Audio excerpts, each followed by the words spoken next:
इस वीडियो में हम शिक्षण शैलियों के बारे में बात करेंगे। आप किस शैली से खुद को संबंधित मानते हैं? मैं निश्चित रूप से एक दृश्य व्यक्ति हूँ। और अभी लगता है कि यह दृश्य है।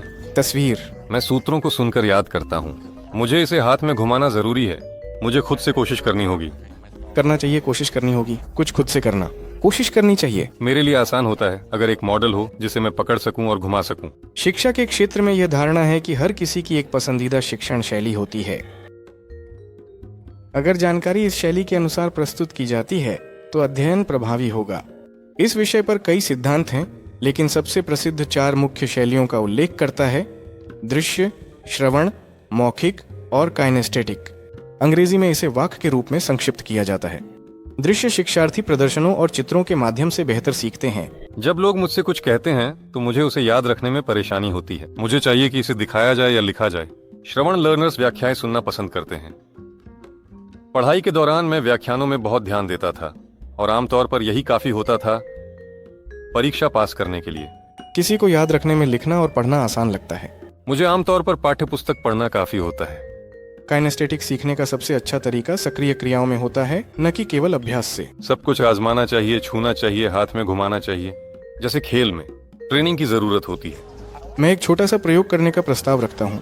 अगर आपको कोई आपत्ति नहीं है तो मैं 10 तस्वीरें दिखाऊंगा, लेकिन जब तक आप उन्हें देख रहे हैं कुछ मत कहिए और फिर बताइए कि आपने कौन सी याद रखी। ठीक है, चलो चलो। शिक्षण शैलियों का विचार तार्किक लगता है। हम सभी सच में अलग हैं। कुछ लोगों में विकसित स्थानिक सोच होती है। कुछ लोग ध्यान से सुनना जानते हैं, कुछ बेहतर पढ़ते हैं और कुछ के पास सुनहरे हाथ होते हैं। यह सिद्धांत बाद की यूरोपीय परंपरा के साथ मेल खाता है, जिसमें सभी लोग व्यक्तित्व अद्वितीय और अनन्य होते हैं। और यह सोच कि सभी लोग एक जैसा सीखते हैं अस्वीकार्य है। यह हमारे मानवता की समझ के खिलाफ है। तो ऐसा लगता है कि सब कुछ सही है, अपने तरीके से सीखना आसान होता है, और ऐसा लगता है कि शिक्षक भी इससे सहमत हैं। ब्रिटेन और नीदरलैंड के लगभग 400 शिक्षकों के सर्वेक्षण से पता चला है कि 90% से अधिक का मानना है कि छात्र तब बेहतर प्रदर्शन करते हैं जब उन्हें जानकारी उनके लिए सुविधाजनक तरीके से दी जाती है। हर शिक्षक की अपनी शिक्षण शैली होती है और हर छात्र की अपनी सीखने की शैली होती है। जब विषय को दृश्य रूप में समझाया जाता है तो जोनाथन बेहतर ध्यान केंद्रित करता है और उसके लिए सामग्री को भरना आसान होता है। इसलिए शायद वह एक दृश्य शिक्षार्थी है। क्या आप अपने शब्दों में समझा सकते हैं कि एक दृश्य शिक्षार्थी कौन होता है? मेरे बारे में कहूँ तो मैं जल्दी समझता हूँ जब मैं कुछ चित्रित या लिख सकता हूँ। कोई तस्वीर या वीडियो चाहिए। मान लीजिए भौतिकी में मुझे व्याख्यान सुनना थकाऊ लगता है। कुछ करने की कोशिश करना कहीं ज्यादा दिलचस्प है। क्या आप सच में सुनिश्चित हैं कि आप एक दृश्य शिक्षार्थी हैं? नहीं, लेकिन मुझे ऐसा लगता है। इस सिद्धांत को व्यावहारिक रूप से लागू करने के लिए शिक्षक को 2 चीजें करनी चाहिए। पहले, ये समझना कि हर छात्र की अपनी शैली क्या है, और दूसरी बात, उन्हें उनकी व्यक्तिगत शैली के अनुसार सिखाना। वार्क की वेबसाइट पर कहा गया है कि वार्क प्रणाली का उपयोग करना शुरू करें, और आप आश्चर्यचकित होंगे कि आप इसके बिना कैसे काम कर रहे थे। लेकिन टेस्ट देने से पहले ये सोचने लायक है कि क्या वास्तव में ये शैलियाँ मौजूद हैं। क्या आपको सच में आसान होगा सीखना अगर जानकारी किसी विशेष तरीके से प्रस्तुत की जाए? यहाँ हमें यादृच्छिक नियंत्रित अध्ययन मदद करेगा। हम कम से कम 2 शिक्षण शैलियों जैसे दृश्य और श्रवण के प्रतिनिधियों का एक नमूना लेते हैं और फिर उन्हें यादृच्छिक रूप से 2 समूहों में बांटते हैं और 2 प्रस्तुतियों दृश्य और श्रवण पर भेजते हैं। इस तरह आधे प्रतिभागियों के लिए जानकारी का प्रस्तुतिकरण उनकी सीखने की शैली के साथ मेल खाता है, जबकि आधे के लिए नहीं। इसके बाद हम सभी को एक समान टेस्ट देते हैं। यदि शैलियों के बारे में यह धारणा सही है तो वे प्रतिभागी जिनके लिए प्रस्तुति उनकी शिक्षण शैली के अनुसार थी को बेहतर परिणाम दिखाने चाहिए। मैंने इस प्रयोग का एक अनौपचारिक सड़क संस्करण किया। मैंने कुछ को उनकी शैली के अनुसार जानकारी दी, जबकि दूसरों को नहीं। मैंने कुछ दृश्य शिक्षकों को चित्र दिखाए, जबकि दूसरों को बस बताया कि ये वस्तुएं क्या हैं। गुड़िया, पेंगुइन, सूरज। तो मैंने सब कुछ कह दिया। कितना याद रखा? मुझे तो पता ही नहीं। बाल, चाकू, बत्तख, दिल, तितली, सेब, साइकिल, गिटार, और वहाँ एक छोटी सी खूबसूरत मकड़ी थी। क्या आंख ने पहले ही कहा? पाइप, नाशपाती, तितली, बत्तख, चाकू, नाव, दिल। मुझे और याद नहीं है, बस इतना ही। ज्यादातर लोगों ने 5-6 वस्तुएं याद की। हाँ, सब कुछ याद किया। 6 बुरा नहीं। 10 में से 6 बिल्कुल बुरा नहीं। हाँ, पासिंग स्कोर मोमबत्ती। बिल्कुल मोमबत्ती। लेकिन कुछ लोगों ने इससे कहीं ज्यादा याद किया। 8 या 9? कीड़ा लगता है, अभी तक नहीं था। गिटार, साइकिल, आंख, घंटी, चम्मच, सूरज, कुर्सी और 2 याद नहीं है। ठीक है 8, ये बहुत अच्छा है। सच में 10 में से 9। 9 प्रभावशाली, लेकिन यह वास्तव में व्यक्तिगत अध्ययन शैली से ज्यादा और याद करने के तरीके से भी समझाया गया। जब आप दिखा रहे थे मैं क्रम से याद कर रही थी। मैं हर तस्वीर को सूची में जोड़ती थी और हर बार उसे दोहराती थी, अपने आप से बोलते हुए। क्या आपके पास याद करने का कोई तरीका था? हाँ, कौन सा? मैंने चित्रों के साथ एक कहानी बनाई। किसी कहानी को याद करना अलग अलग वस्तुओं की तुलना में आसान है। मैंने उन्हें एक साथ जोड़ने की कोशिश की।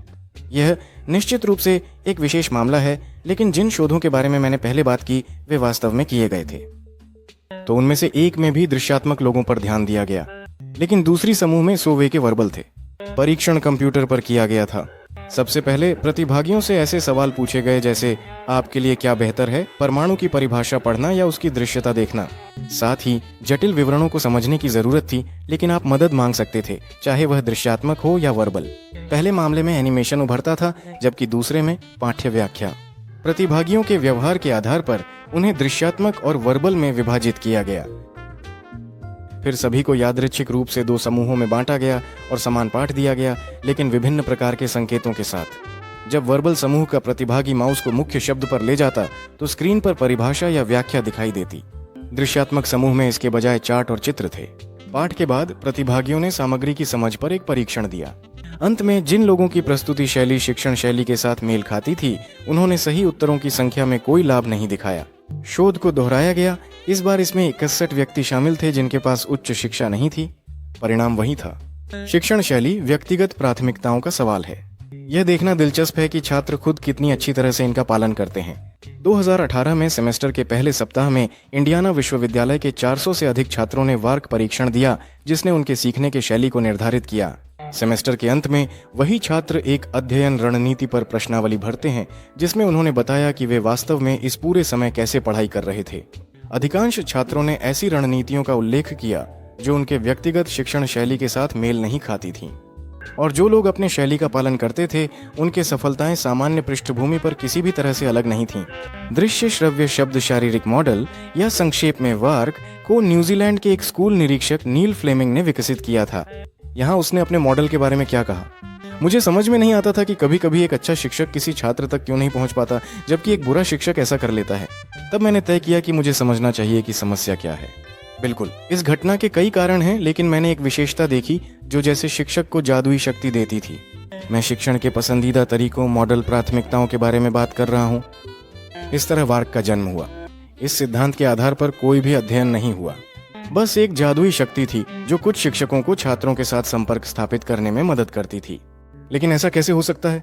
अगर हम इस तथ्य को मानते हैं कि कुछ लोग दृश्य या श्रवण उत्तेजनाओं को बेहतर तरीके से समझते और याद रखते हैं, तो हम अकादमिक सफलता में अंतर क्यों नहीं देखते? शिक्षण शैलियां मदद क्यों नहीं करती? संभवतः इसलिए कि शिक्षण में किसी विशेष रूप में जानकारी को याद रखने का लक्ष्य नहीं होता, जैसे कि चित्र का रंग या ध्वनि की ऊंचाई। हमारे लिए इसके पीछे का अर्थ महत्वपूर्ण है। बिल्कुल, कुछ क्षेत्रों में किसी विशेष शैली का उपयोग करना आवश्यक है। संगीत सिखाना मुश्किल है अगर उसे सुनने का मौका न दिया जाए, जैसे कि भूगोल का अध्ययन किए बिना मानचित्रों का अध्ययन नहीं किया जा सकता। किसी के लिए एक प्रकार के कार्यों को संभालना आसान होगा, जबकि किसी और के लिए दूसरा। संपूर्ण श्रवण बहुत उपयोगी होता है जब किसी धुन को याद करना हो, और विकसित स्थानिक सोच देशों के मानचित्र पर स्थिति को याद रखने में मदद करेगी। लेकिन शिक्षण और शैली का सिद्धांत यह मानता है कि ये प्रवृत्तियां किसी भी विषय पर लागू होती हैं। कहा जाता है कि एक व्यक्ति जिसे संपूर्ण श्रवण है वह अन्य विषयों को भी सुनकर बेहतर तरीके से सीखता है, लेकिन यह तो स्पष्ट है कि ऐसा नहीं है। भूगोल को मानचित्रों के माध्यम से अध्ययन करना बस अधिक सुविधाजनक है। इस विषय से संबंधित वैज्ञानिक अनुसंधान इस निष्कर्ष पर पहुंचते हैं कि यह सिद्धांत बिना आधार के है। तो 2009 के लेख में वैज्ञानिक लिखते हैं, शिक्षण शैली पर आधारित दृष्टिकोण अपनी लोकप्रियता के बावजूद पूरी तरह से प्रमाणों की कमी से ग्रस्त है, और यह हमारे विचार में गंभीर चिंता का विषय है। यह मान लेना उचित है कि यह सिद्धांत व्यावहारिक लाभ रखता है, लेकिन इसके लिए अभी तक कोई पुष्टि नहीं है। इस सिद्धांत के अनुसार आपके पसंदीदा शैली के अनुसार शिक्षण स्पष्ट रूप से अन्य विकल्पों की तुलना में अधिक सफल होना चाहिए, लेकिन व्यावहारिक रूप से हम इसके लिए कोई पुष्टि नहीं पाए। कई लोग इस सिद्धांत को विश्वसनीय मानते हैं क्योंकि वे पहले से ही इसमें विश्वास करते हैं। जब एक व्यक्ति जो खुद को दृश्यात्मक मानता है एक योजना देखता है, जैसे कि साइकिल पंप की, और उसके काम करने के तरीके को समझता है, तो वह इसे अपने दृश्यात्मक शैली के प्रमाण के रूप में पाता है। आप शुरू में मानते हैं कि सिद्धांत सही है। अगर आपने उस जानकारी को याद कर लिया जो आपके शैली में दी गई थी, तो आप तुरंत इसे प्रमाण के रूप में स्वीकार कर लेते हैं। हालांकि वास्तव में योजना बस बहुत स्पष्ट हो सकती है और यह किसी की भी मदद कर सकती है। जब हमारे पास दुनिया के प्रति एक दृष्टिकोण बन जाता है, तो हम किसी भी नए अनुभव को अपने विश्वासों के साथ मेल खाने की कोशिश करते हैं, भले ही वह उनके खिलाफ हो। लेकिन अगर शिक्षण शैलियां सीखने में मदद नहीं करती, तो फिर क्या मदद करती है? काफी डेटा यह दर्शाता है कि हर कोई मल्टी मॉडल दृष्टिकोण का उपयोग करके अधिक सफलतापूर्वक सीख सकता है, जब शब्दों और चित्रों का एक साथ उपयोग किया जाता है और किसी एक चीज तक सीमित नहीं रहना पड़ता। अब चित्रों के साथ कैप्शन होंगे। चलो देखते हैं क्या यह मदद करेगा। ये मल्टीमीडिया प्रभाव है, और एक कारण क्यों वीडियो नए सामग्री को अच्छी तरह से समझाते हैं वह है कहानी और दृश्यता का संयोजन। दिल।